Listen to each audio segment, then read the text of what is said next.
Hello everyone, आप लोग कैसे हैं। आज हम लोग क्लास 10th के चैप्टर नंबर 9 का सम एप्लीकेशन ऑफ ट्रायंगल के क्वेश्चन नंबर 13 को सॉल्व करेंगे। तो गाइस क्वेश्चन नंबर 13 इस तरह से है। As observe from the top of a 75 metre high lighthouse from the sea level. Guys इस तरह से एक सी लेवल मान लेते हैं हम लोग। माना ये सी लेवल है, ऐसे इस पर एक लाइट हाउस लगी हुई है। ये लाइट हाउस हमारी लगी हुई है इस तरह से। इस लाइट हाउस को हम नेमिंग कर लेते हैं ए एंड बी, और ये सी लेवल को ऐसे मान लेते हैं। मान ले बी है तो इसको हम ऐसे मान ले, थोड़ा सा और बड़ा कर लें, ये सी डी है, इसको डी मान लेते हैं। Sea level the angle of depression. Guys ध्यान देना, आपकी बात डिप्रेशन एंगल की बात हो रही है। डिप्रेशन एंगल को कहते हैं ओनमन कोण। The angle of depression of two ships are 30 degree and 45 degree. तो सी लेवल पर दो शिप्स हैं। एक शिप्स मैंने यहाँ मान लिया इसको, इसका नाम सी रख दें। ए बी सी और डी इस तरह से हो जाता है। ये सी और डी ये दो पॉइंट पर ये शिप्स हैं, एक 30 डिग्री एक 45 डिग्री है, लेकिन डिप्रेशन एंगल है। तो डिप्रेशन एंगल लाइट हाउस के यहाँ से देखने से, यहाँ जो शिप पर डिप्रेशन एंगल के लिए जब ऊपर से बनता है ये नीचे की तरफ, तो इसको हम ऐसे एक हॉरिजॉन्टल लाइन खींच लेते हैं, इसको क्षैतिज रेखा, जो कि हमारे ये सी लेवल जिसको माने इसके पैरेलल होगा। इस तरह से एक हमारा यहाँ पर 30 डिग्री और दूसरा हमारा 45 डिग्री। तो यहाँ से एक एंगल बनेगा जो कि ये 30 डिग्री के ऐसे बन रहा है, ये हमारा 30 डिग्री बन रहा है डिप्रेशन एंगल, और दूसरा 45 डिग्री एंड 45 डिग्री। दो शिप्स, दूसरे शिप का डिप्रेशन एंगल हमारा 45 डिग्री है। ये हमारा ऐसे मान लें, इसको हम 45 डिग्री है। तो ये हमारा पैरेलल लाइन है, दो पैरेलल लाइन के बीच में ट्रांसवर्सल लाइन हमारा ये समझ लेते हैं। तो इस यहाँ पर एक अल्टरनेट एंगल बन जाएगा ऐसे, तो ये आपका 30 डिग्री हो जाएगा। इसी पॉइंट पर है, समझो सब ये। और यहाँ पर दूसरा जो हमारा दूसरा सी था, यहाँ पर सी पॉइंट पर, तो ये हमारा ये इस एंगल के साथ, इस पूरे एंगल के साथ में ये बन रहा है। तो ये 45 डिग्री है, इसलिए ये भी 45 डिग्री हो जाएगा। तो कैसे इस तरह से हो गया। If one ship is exactly behind the other, एक शिप जो है दूसरे के जस्ट बिहाइंड में, एकदम जस्ट बिहाइंड, सिधानी पर एकदम सीधे रेखा में है। The other on the same side of the light house, light house के उसी साइड में। Find the distance between the two ships, तो इसी दो शिप के बीच की दूरी को मुझे फाइंड करना, अर्थात सी और डी की दूरी को मुझे फाइंड कर लेना है। तो इसको हम मान लेते हैं, ये लाइट हाउस हमारा ए बी है। ये लाइट हाउस जिसको माना LIGHT, lighthouse A B ये दिया गया है। और दूसरा हमारा है ये सी और डी शिप्स हैं, एंड यहाँ पर लिख लो and C and D, C and इसको डी मान लो, आर शिप्स, टू शिप्स। अब इस तरह से हम क्वेश्चन को सॉल्व करेंगे। अब हम लोग देखते हैं कि सबसे पहले हमारा ये दिया गया है, ये जो लाइट हाउस की ऊंचाई जो थी ये कितना है, 75 डिग्री है। इसको ऐसे हम इसको ऐसे मान लेते हैं। अब हम आते हैं इन ट्रायंगल ACE में, ACB में, सॉरी। सबसे पहले हमारा आता है ACB में। तो इसमें हम आते हैं, हमें ये फाइंड करना है। तो इसको हम करेंगे कैसे कि ये ट्रायंगल को हम ऐसे पूरा फाइंड कर लेते हैं, उसके बाद इस ट्रायंगल में हम रख देते हैं। तो देखते हैं इन ट्रायंगल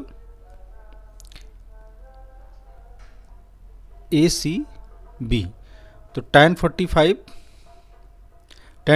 क्यों बना, क्योंकि ये हमको पता है, इसको हम ऐसे निकाल लेंगे। tan 45 हमारा हो जाएगा परपेंडिकुलर अपान बेस। तो परपेंडिकुलर हमारा AB है, AB अपान BC।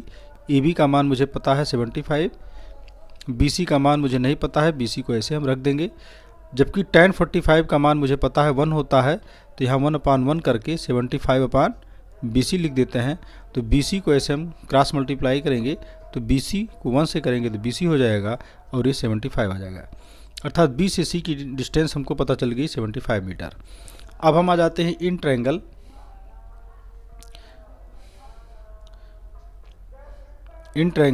ABD में, ABD। इस तरह से फिर लिखेंगे tan ये हमारा tan 30 हो जाएगा, क्योंकि आपका ये परपेंडिकुलर और बेस का रेशियो परपेंडिकुलर मुझे पता है, ये पूरा मालूम चल जाए बी से डी की दूरी, तो हम बी से डी की दूरी में से बी सी की दूरी माइनस कर देंगे, सी डी की दूरी आ जाएगी, इसलिए हम परपेंडिकुलर और बेस को ले रहे हैं। तो tan 30 हमारा हो जाता है परपेंडिकुलर, लंब जिसे कहते हैं ए बी बटा बी डी, लंब बटा आधार।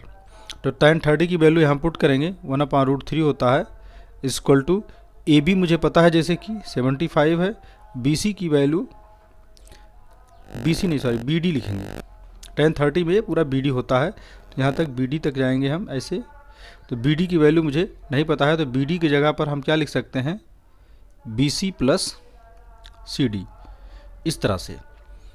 अब इसको हम ध्यान से देखेंगे ऐसे, इसको हम क्रॉस मल्टीप्लाई कर लेंगे, तो रूट इसको ऐसे मल्टीप्लाई करेंगे तो हमारा हो जाएगा ये B C plus C D. तो बी सी की वैल्यू जैसे मुझे पता था, यहाँ पर हम 75 लिख सकते हैं ऐसे, तो इसको हम ऐसे लिख देंगे 1/√3 equal to 75 plus C D है, इसको हम क्रॉस मल्टीप्लाई करेंगे तो 75 प्लस सी डी हो जाएगा, और ये 75 √3 हो जाएगा हमारा। इस तरह से √3 को 75 से मल्टीप्लाई करें तो 75 √3 हो जाएगा। तो सी डी इक्वल टू हमारा हो जाएगा 75 √3, इसको एज इट लिख देंगे।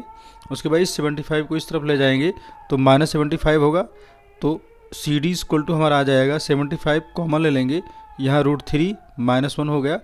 इस तरह से सी डी की वैल्यू हमारी आ गई 75 × √3 - 1। गाइज इस क्वेश्चन को हम इस तरह से कंप्लीट करते हैं, जो कि हमारा लाइट हाउस की हाइट आ गई है।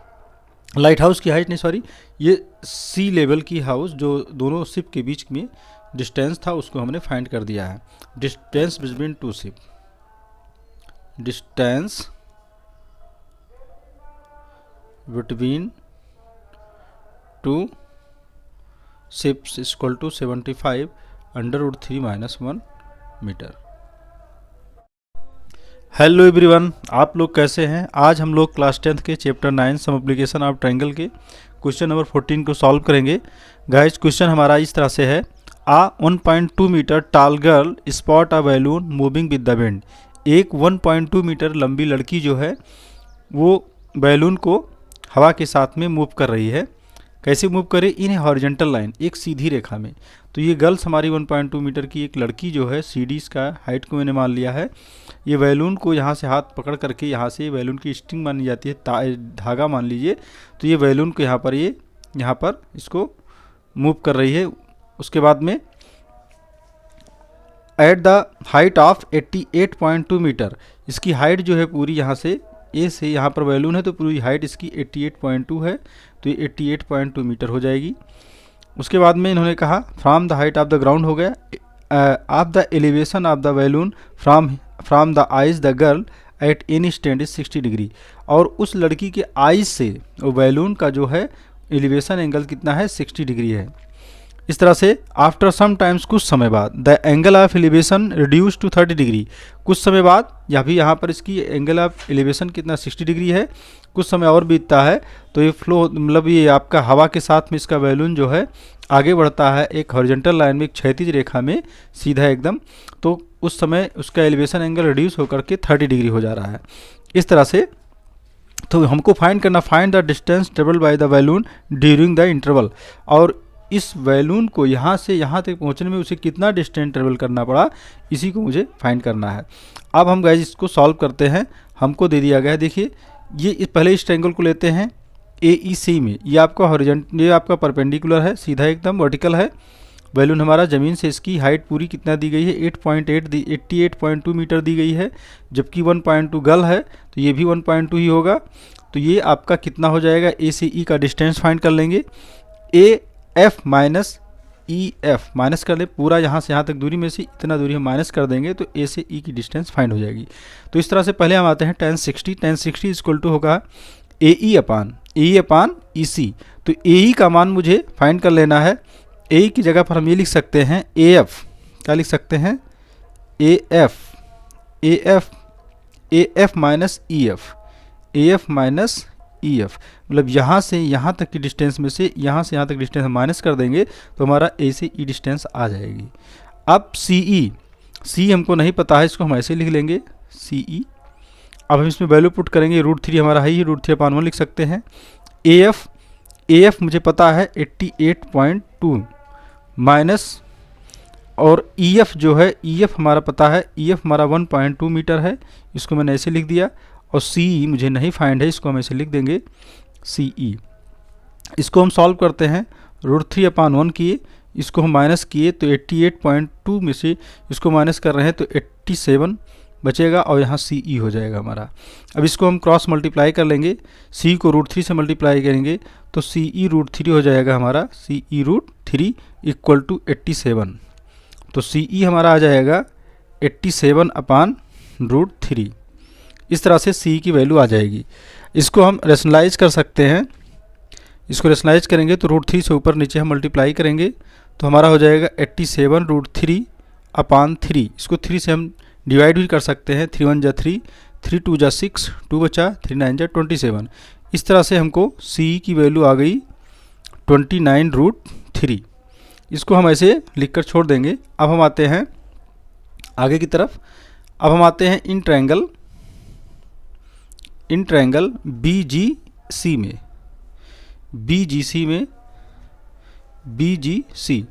BGC में tan 30 गिवन है, tan हमारा 30 दिया है, tan 30 इक्वल टू होता है BG अपान परपेंडिकुलर अपान बेस, ये पूरा CG, ये हमारा CG है। तो BC हमें BG जो है, ये BG है, सॉरी ये BG हमारा है और GC है, तो BG की हाइट मुझे पता है कितना आया था हमारा 87, और CG हमारा कितना है, CG हमारा है ये पूरा, यहाँ पर हम CG की जगह लिख सकते हैं CE plus EG, CE plus EG। अब tan 30 की वैल्यू यहाँ पुट करेंगे, √3 हो जाएगा 87 CE की वैल्यू मुझे फाइंड हो चुका है यहाँ पर 29√3, और EG की वैल्यू मुझे नहीं फाइंड है, इसको हम ऐसे लिख देते हैं।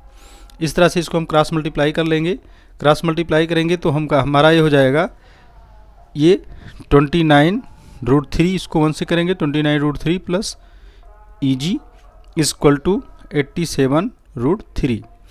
अब EG इक्वल टू हो जाएगा 87√3, इसको एज इट उतार लेंगे, 29√3 इधर जाएगा तो माइनस हो जाएगा, तो इसको हम माइनस करेंगे तो हमारा EG इक्वल टू आ जाएगा, घटा लीजिए, √3 तो रहेगा ही, 17 में से 9 की 8 होगा, 7 में से 2 के 5 होगा, √3 ही ऐसे रहता है।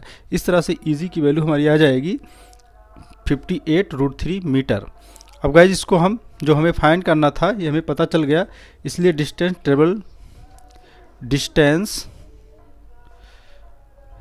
Travelled by